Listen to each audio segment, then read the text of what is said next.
మీ ఎలాంటి వ్యాపార ప్రకటనలకైనా వెంటనే మా ఛానల్ సంప్రదించండి. యా కుక్షి వివరే కృత్వా స్వయం రక్షతి సర్వతః నమామి జననీం దేవీం పరాం ప్రకృతి రూపిణీం కృచ్ఛేన మహతా దేవ్యా ధారితోహం యథోదరే తత్ప్రసాదాత్ జగద్దృష్టం మాతర్నిత్యం నమోస్తుతే పృథివ్యా యాని తీర్థాని సాగరాదీని పర్వతః వసంతి యత్ర తాం నౌమి మాతరం భూతిహేతవే. మాతృదేవో భవ పితృదేవో భవ. ఇప్పుడు మనము జూన్ నెల 2026 సంవత్సరంలో గోచార ఫలితాలు ద్వాదశ రాశుల వారికి ఏ విధంగా ఉంటాయో తెలుసుకునే ప్రయత్నం చేద్దాము. అది కూడా సశాస్త్రీయంగా. ఇందులో నా కల్పనను కానీ, మిమ్మల్ని ఇంప్రెస్ చేయడానికి అబద్ధాలు కానీ, కోతలకు ఇటువంటి ఉంటారు మామూలుగా వాడుక పదంలో, అలాంటివి ఏమీ ఉండవండి. శాస్త్రం ఎంతవరకు చెప్పిందో అంతవరకు మాత్రమే చెప్తాం.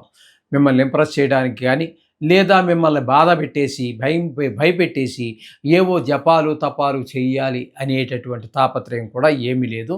శాస్త్రం ఎంతవరకు అంతవరకు మనం చెప్పడం జరుగుతుంది. ఇది కేవలం గోచారం మాత్రమే. దీని ఫలితం ఒక 10 to 15% ఉంటుంది. నిష్ణాతులైన వారు చెప్తే, మామూలుగా ఏదో సగం సగం తెలుసుకుని చెప్తే అది ఎంత పర్సెంటేజ్ ఉంటుందో భగవంతుడికే తెలియాలి. కాబట్టి మిగతాదంతా కూడా వ్యక్తిగత జాతకం మీద ఆధారపడి ఉంటుంది.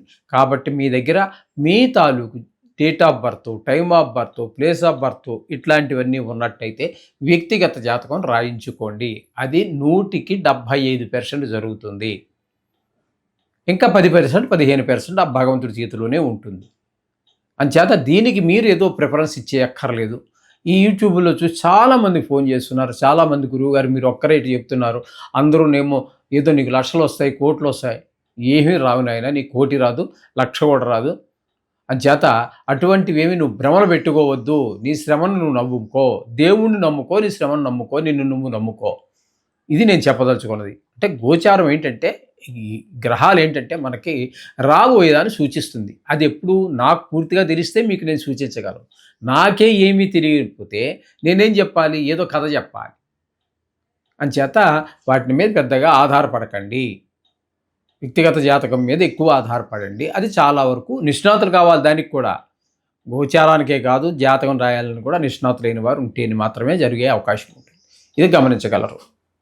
ఓకే, ఇప్పుడు కన్యా రాశి వారికి జూన్ నెల 2026 సంవత్సరంలో గోచార ఫలితాలు ఏ విధంగా ఉంటాయో సశాస్త్రీయమైన పద్ధతిలో మనం తెలుసుకునేటటువంటి ప్రయత్నం చేద్దాము.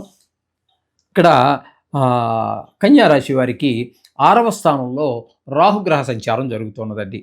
6వ స్థానం అంటే ఇక్కడ కుంభరాశి అవుతుంది. ఈ కుంభరాశి వారికి రాహు చాలా అనుకూలమైనటువంటి ఫలితాలు ఇస్తాడు. 6వ స్థానంలో ఉండి ఏంటంటే ఆయన ఇచ్చే ఫలితాలు, ముందు ఆరోగ్యం అనేదే మహాభాగ్యం. డబ్బులు భాగ్యమైతే, ధనం భాగ్యమైతే, పిల్లల భాగ్యమైతే, తల్లి భాగ్యమైతే, ఆవిడ దర్శనం, ఆ పాదాలు అవన్నీ చేసుకోవడం, ఇవన్నీ భాగ్యాలైతే ఆరోగ్యం అనేటటువంటిది మహాభాగ్యము అన్నారు. కాబట్టి అటువంటి ఆరోగ్యాన్ని మనకి ప్రసాదిస్తాడు. అలాగే మనం ఎవరికైనా రుణం ఉన్నట్టయితే రుణం తీర్చేయగలుగుతాము. రుణం కావాలంటే ఎవరో అడ్డుపడతారు, రుణం ఇస్తారు. అంటే ధనానికి మొత్తం మీద లోటు లేకుండా మనకి కాపాడుతాడు. అలాగే ఎవరితోటి కూడా మనకి అప్పటి వరకు శత్రువులుగా ఉన్నవాళ్ళు మంచిగా మనకి మిత్రులుగా అయ్యేటువంటి అవకాశం ఉంది. ఈ విధమైన పరిస్థితులన్నీ కూడా 6వ స్థానంలో రాహుగ్రహ సంచారము చాలా ఉపయోగకరంగా ఉంటుంది. అలాగే 7వ స్థానంలో శని యొక్క ప్రభావం తీసుకున్నట్టయితే ఆయన 7వ స్థానంలో ఉండడం వల్ల భార్యాభర్తల మధ్యన, అలాగే మన భాగస్వామ్యంలో వ్యాపారం చేసేవారి మధ్యన ప్రతికూలమైనటువంటి ఫలితాలు ఉంటూ ఉంటాయి. కాబట్టి కొంచెం ఆవిడతోటి భార్యతో జాగ్రత్తగా ఉండాలి. ఇదివరకు ఎప్పుడైనా జాగ్రత్తగానే ఉండాలి. ఈ మధ్యకాలంలో మరీ ఆడవారి ఘోరాలు మగవారి ఇదివరకు చేసిన ఘోరాలను మించిపోయి ఉన్నాయి. కాబట్టి మరింత శ్రద్ధ తీసుకోవటం అనేది చాలా అవసరం. అంటే వారి స్వభావం మీకు తెలుస్తుంది, వారి భర్తలకి. దాన్ని బట్టి మీరు ప్రవర్తించుకోండి. ఓకే, రవి యొక్క సంచారం తీసుకున్నట్టయితే 9వ స్థానంలో 15 రోజులు. రవి 9వ స్థానంలో 15వ తారీఖు వరకు ఉంటారు. 9వ స్థానంలో ఆయన ప్రతికూలమైనటువంటి ఫలితాలే ఇస్తాడు ఆయన. కానీ తదుపరి 16వ తారీఖు నుంచి మనకు 10వ స్థానంలో సంచారం చేస్తున్నాడు.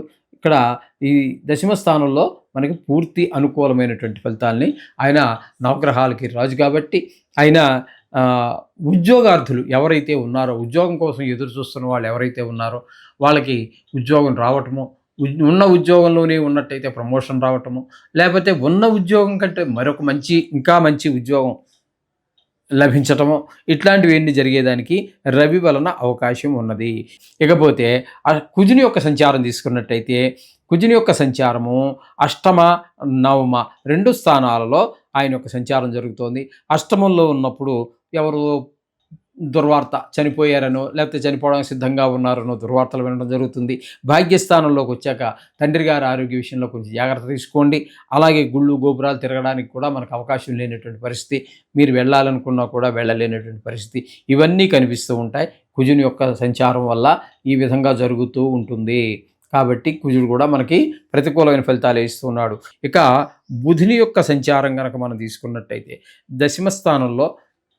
దశమ స్థానంలో బుధుడు మనకి ఒక 22 రోజులు, తదుపరి 8 రోజులు 11వ స్థానంలో, 2 చోట్ల కూడా అనుకూలమైన ఫలితాలే. మంచి ఉద్యోగంలో ఒక స్టెప్ ఖచ్చితంగా ఎక్కడం జరుగుతుంది. అలాగే ఏకాదశి స్థానంలోకి వచ్చిన తర్వాత దాని ఫలితం ఈ నెలలో ఇచ్చారండి, మరి నెల అవ్వాలిగా మీకు జీతం రావాలంటే దాని ఫలితాన్ని ఈ 8 రోజుల్లో లాస్ట్లో, అంటే ఏకాదశి స్థానంలో ప్రవేశించిన 8 రోజుల్లో దాని ఫలితాన్ని కూడా మీరు పొందగలుగుతారు. అలాగే శుక్రగ్రహం యొక్క సంచారం తీసుకున్నట్టయితే దశమ స్థానంలో ఒక 8 రోజులు, ఏకాదశి స్థానంలో 22 రోజులు, మొత్తం మీద దశమ ఏకాదశి 2 స్థానాలలోనూ కూడా శుక్రుడు కూడా మనకి అనుకూలమైనటువంటి ఫలితాన్ని ఇస్తూ ఉన్నాడు.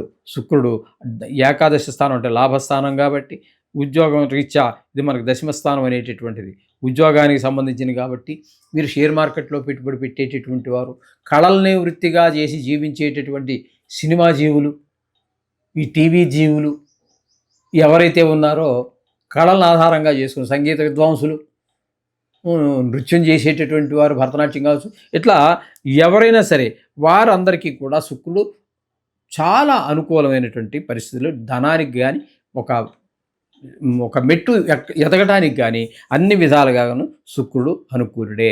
ఇక గురువు యొక్క సంచారం తీసుకున్నట్టయితే దశమ స్థానంలో ఒకరోజు కొంచెం వృత్తిపరమైన ఇబ్బంది పెట్టినప్పటికీ 29 రోజులు ఏకాదశి స్థానంలో ఉన్న కారణంగా ఆయన చాలా చాలా చాలా ఉపయోగపడతాడు.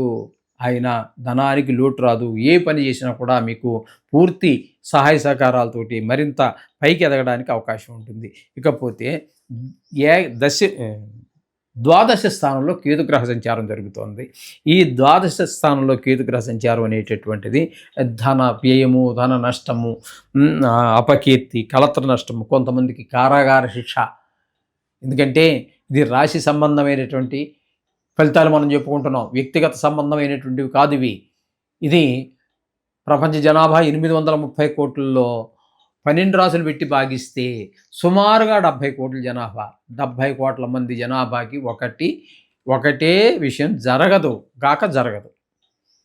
అది మీకు ఎందుకు ఉపయోగపడుతుంది అన్నట్టయితే, మీ వ్యక్తిగత జాతకానికి దీన్ని అనుసంధానం చేసి చూసుకోవడానికి మాత్రం ఉపయోగపడుతుంది ఎక్కువగా.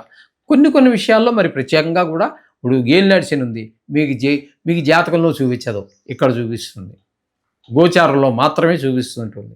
ఇట్లా కొన్ని విషయాల్లో దీనికి ఉన్న ప్రాముఖ్యత దీనికి ఉన్నదండి, దీన్ని తగ్గించడానికి లేదు. అసలు మీకు జాతకం ఎక్కడి నుంచి వచ్చింది? ఏ మనిషికైనా, ప్రపంచంలో ఏ మనిషికైనా జాతకం ఎక్కడి నుంచి వచ్చింది? గోచారం నుంచే వచ్చింది. అయితే ఒక చిన్న సవరణ ఏంటంటే, మీరు పుట్టిన సమయం ఉంది చూసారా, ఆ సమయమే లగ్నం అవుతుంది. అది తప్పితే మీ జాతకం కూడా గోచారమే. గోచారం అనేది తీసేయతగ్గ విషయము కాదు. దానికి అంత ప్రాముఖ్యత ఉన్నది. అంత ప్రాముఖ్యత కూడా మిగతా విషయాల్లో మీ వ్యక్తిగత జాతకం ఏర్పరచుకున్న తర్వాత దీని ప్రాముఖ్యత తగ్గుతుంది. కానీ దానికి ఆధారం ఈ గోచారమే. ఇది గమనించుకోగలం. ఇది ఇప్పుడు నేను చెప్పిన మాట కొంతమంది మన జ్యోతిష్ మిత్రులు కూడా ఉపయోగపడుతుందని నేను భావిస్తున్నాను. శుభం భూయాత్.